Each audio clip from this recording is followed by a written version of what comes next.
really drastic acid.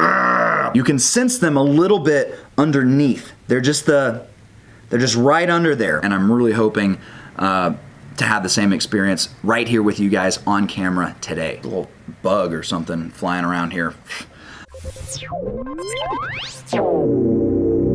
The liquid culture.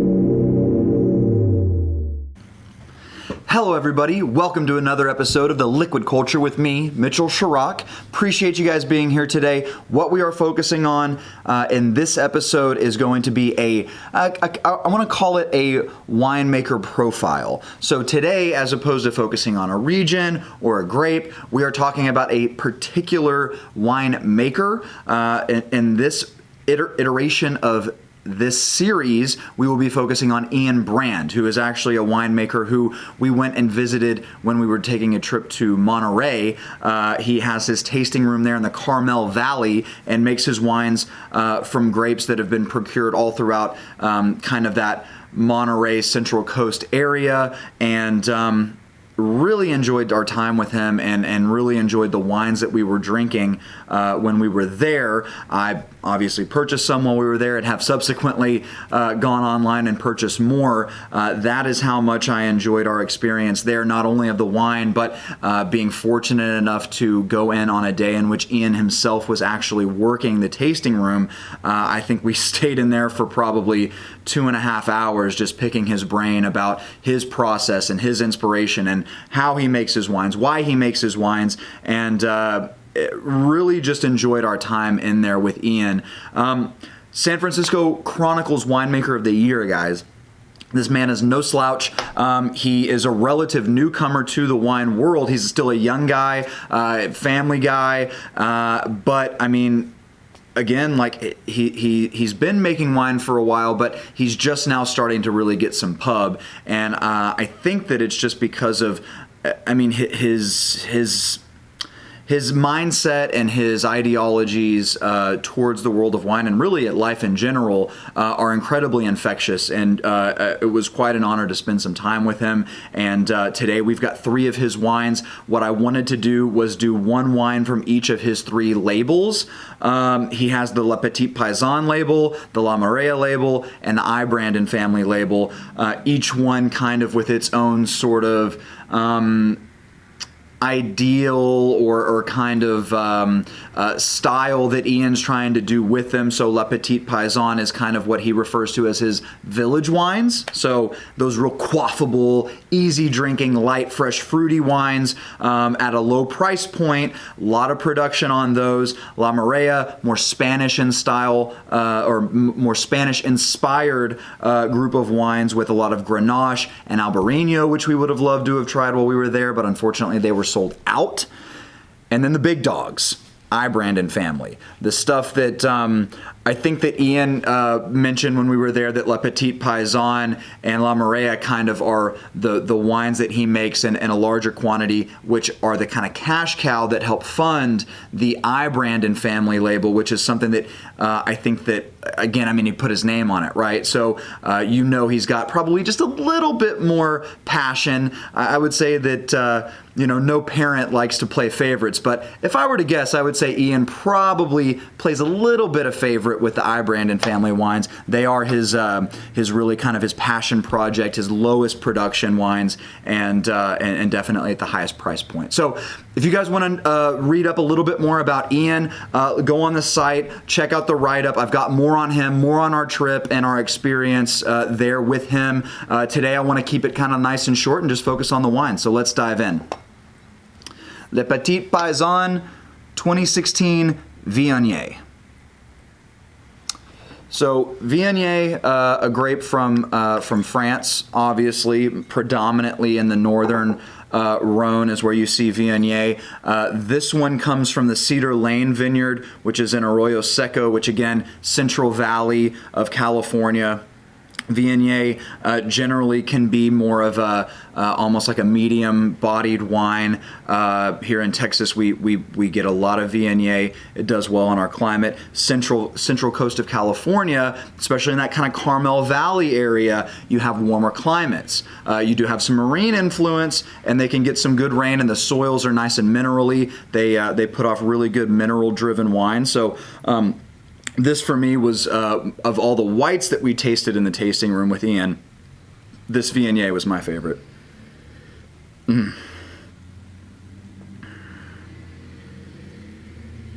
It's just got this beautiful combination of like citrus and honey and rock all kind of together in one. Even some floral like honeysuckle. I mean, it's not like a dessert wine honey. It's like a honeysuckle, like a white flower honey kind of thing. But really good kind of citrus and even some like stone fruit coming in there a little bit. It's got a very, very floral, very, very fruity floral nose.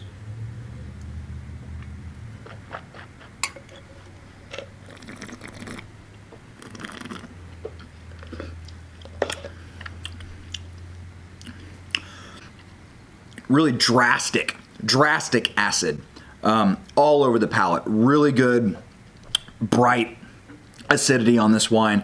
2016, I think that this is a white wine. Just off the first sip of it, I think this is a white wine that could for sure age. That's really what this is screaming to me right now. Even though, again, this is a $22 bottle, guys. This is his like big production stuff that he puts out to like pay the bills, like, but not to say that he doesn't care about it. Obviously he does, but I mean, this is a really powerful and a good high acid flavorful expression of Viognier that I think, with this acidity that it's got going on and the different things going on the palate and on the nose, this is a wine that could easily develop for the next, I'd say 2 or 3 years. I think that this wine could get more complex.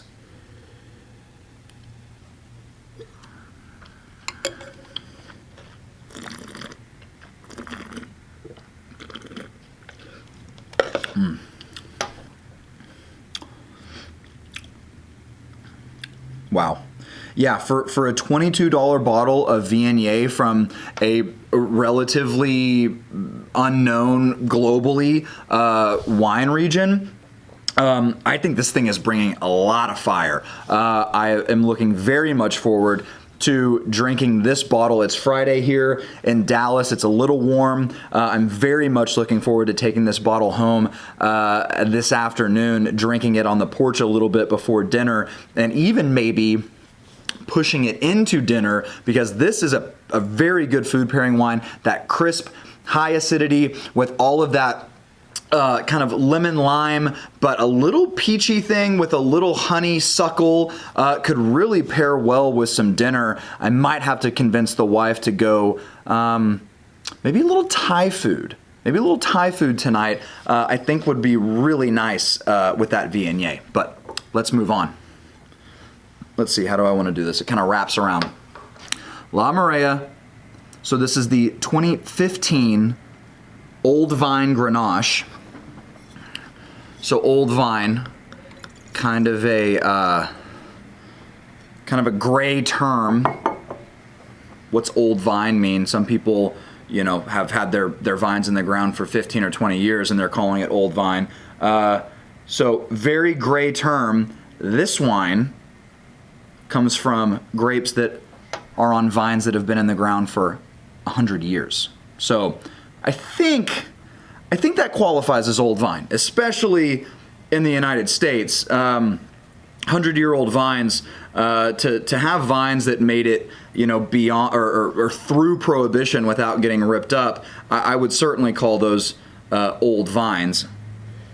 La Maria, again, is Ian's kind of Spanish-inspired. I believe when we were in there, he also referred to it as kind of his experimental label. But it is, you can tell that it's definitely a Spanish-inspired lineup of wines. Albarino and Grenache making the primary bulk of this label. Grenache, you see in Spain, actually listed as Garnacha, is how you'll see Grenache on a wine label in Spain, if you even see that written on a wine label. And then you also see it a lot in blends in the U.S. And in the Southern Rhone. It's got a really beautiful color, like this kind of like cranberry juice kind of color to it. Very, very light color as well. The intensity, it looks very much like, I mean, Grenache you generally will see colored like this, but it's got this really beautiful kind of cranberry thing, more leaning towards that garnet color.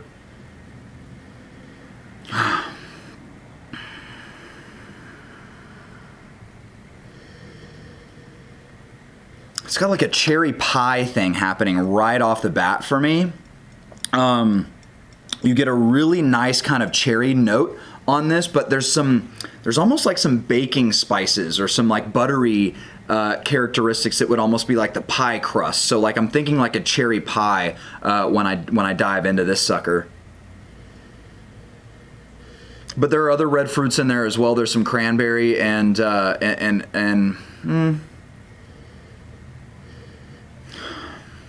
cranberry, a little strawberry, maybe a little rhubarb. I would say definitely red fruit spectrum on this guy. I mean, red fruit all over this guy.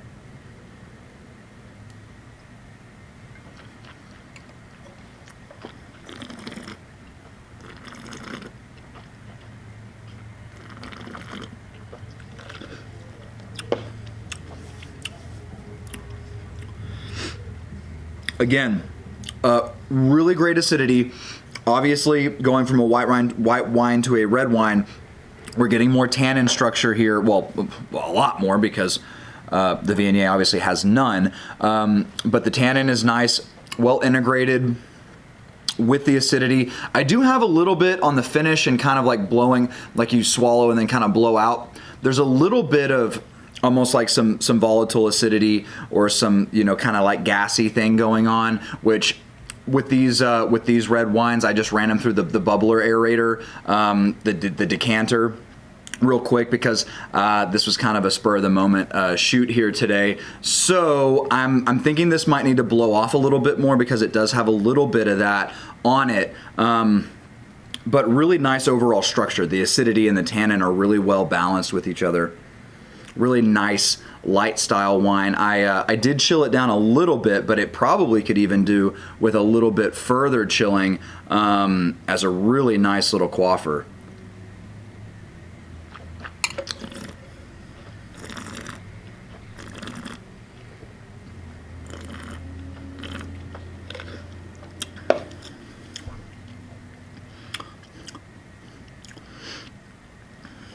Yeah, I mean, even on a second sip, that's starting to dissipate, and what you're left with is just a really nice, easy drinking Grenache. So there's a little bug or something flying around here.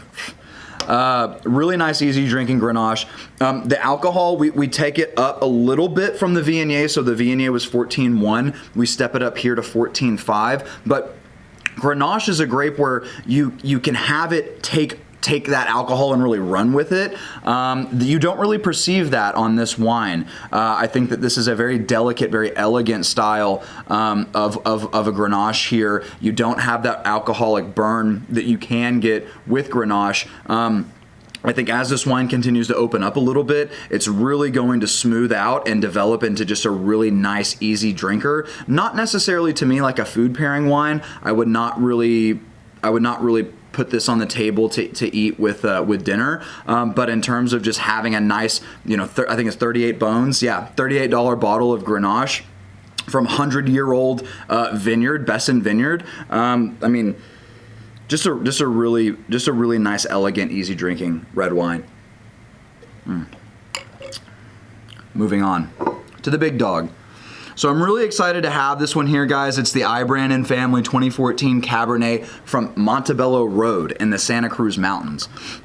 Some of you out there, some of you kind of California Cabernet drinkers might be familiar with the Santa Cruz Mountains. You might be familiar with the Montebello area in the Santa Cruz Mountains. So really exceptional wines have been coming out of the Santa Cruz Mountain, in particular the Montebello area, for a long time, especially since the 70s. If you're familiar with Ridge, they make a world famous Montebello Cabernet. This fruit comes from that exact same area. But again, you've got it being made by someone like Ian Brand, who is more of a minimalist winemaker. He's somebody who wants to pick the fruit from these, in a lot of cases, pick the fruit from some more unknown and underappreciated vineyard sites. With this, obviously, as I just was stating, people know of Montebello, so I wouldn't call that site necessarily an underappreciated or unknown area. But no matter where his fruit's coming from, he is wanting to make it in a style where he lets the fruit shine and he lets the place shine. So if you read the write-up on the site about Ian Brand and about his philosophy, what is most important to him is making wines that have a sense of place. We talk about it all the time, guys. We talk about terroir and really appreciating the fruit that you're picking and what went into it, i.e. soil, climate, people, all of those things that go into wine that really make wine is what is really important to Ian. So he tries to make his wines in as minimalistic of a style as possible. And when I tasted this Cabernet in the tasting room, I've said it once, I've said it again, you guys probably are getting sick of hearing it from me. Cabernet Sauvignon, not my favorite grape. When I saw that he had a Montebello Cabernet Sauvignon, I was really excited about trying it. So when I tried it in the tasting room, I was blown away. I mean, I loved all the wines that we tasted, but for me, having this Cabernet was what really solidified my opinions on Ian and on his wines, because it just has this really beautiful combination of masculine and feminine, and it's Cabernet from California, and again, it's in the Santa Cruz Mountains, so it's a higher elevation, which is generally towards my preference for Cabernet, especially in California, and it was just a really beautiful glass of wine that I had in there, and I'm really hoping to have the same experience right here with you guys on camera today.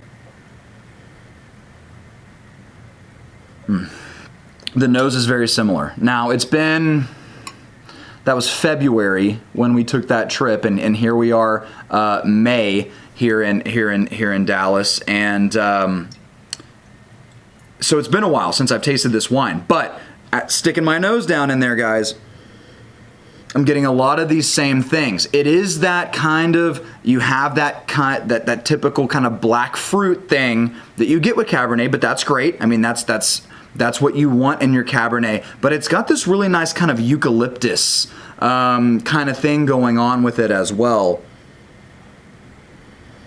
This kind of herbaceous quality, maybe even some like tea.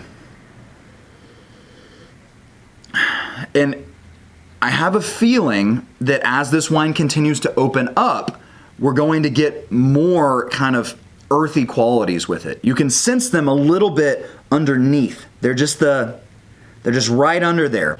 The blackberry is he's playing primary right here, guys. Blackberry is playing primary. Eucalyptus is coming in with a little bit of the baseline. But underneath, just that subtle little, you got maybe like the, who's the guy in the back who does like the little, he kind of hits on the cymbal a little bit with that like brush thing. He's the guy who you kind of hear him a little bit in the background there. That's the earth coming through a little bit underneath on here.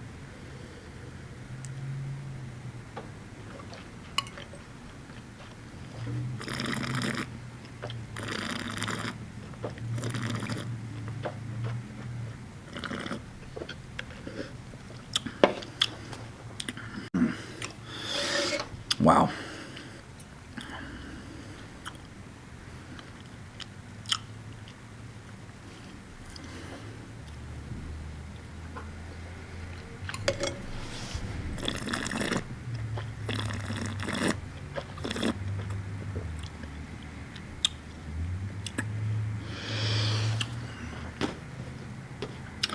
For me, guys, unless I'm drinking like nice, old, properly aged Bordeaux, this is what I want my Cabernet to taste like. It doesn't go that Bordeaux route. It also does not go that big, powerful, like crazy, over-the-top, inky, extracted, oaky thing that you get out of like a lot of Napa Cabernet. This is this nice kind of middle ground.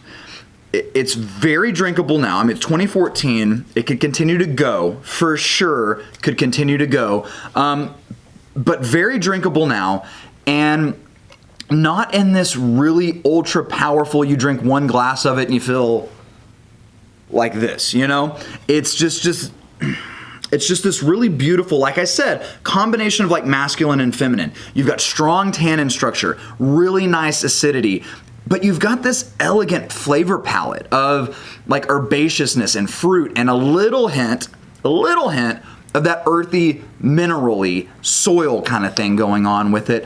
Very focused wine, but also it's not overly serious. I mean, you can really drink this wine and pontificate about it and really rack your brain about every little complexity that's going on with it, or you can just pop it, take a sip, and say, that's a damn good glass of wine.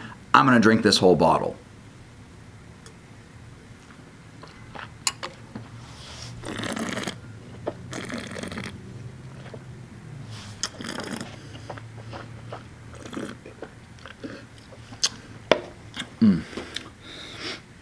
I honestly may have just made the decision to email them up and ask for some more bottles of this because I don't think that what I have is enough.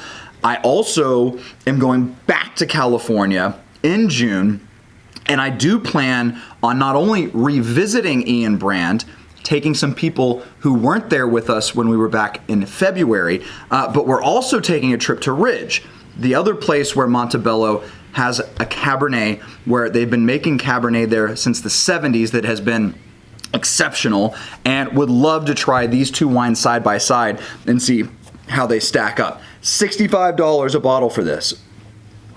To me, guys, this is the... Let me be careful here. This is one of the best $65 bottles of Cabernet Sauvignon that I have ever had. Some of you out there might disagree with me. Some of you may be big Cabernet drinkers. You drink it all the time. You like a specific style of Cabernet, and that's cool. For me, for my palate, if you've watched before and you think that your palate might align with my palate, go out, email, find the contact email for Ian Brand, email him up, type up a little email and say, hey, I was told I need to get some of that 2014 Montebello Road Cabernet. Send me what you have. 65 bones a bottle, 14.8 alcohol, right there in that perfect kind of warm weather climate Cabernet alcohol range. The body is nice, the tannin's nice, the acid's nice, great flavor profile. And again, guys, I just sent this through the aerator decanter briefly. This thing, as it continues to develop over the course of tonight, probably drink, between my wife and I, we'll probably drink half of each of these bottles, pop them back open tomorrow evening, drink a little bit more of them then. I guarantee you each of these wines will have developed over that time, especially this Cabernet, and I am stoked to see what this tastes like tomorrow because right now it's fantastic. Ian Brand, guys, check him out. San Francisco Chronicles Winemaker of the Year, is doing great things. Love his mentality on winemaking. Love hanging out with him as a person. Ian, if you're watching this, loved spending time with you. Hope to see you again in June. If not, maybe we'll meet up somewhere again down the road. All right, guys, thanks for being here with me today on The Liquid Culture. We'll talk to you next time. Bye-bye.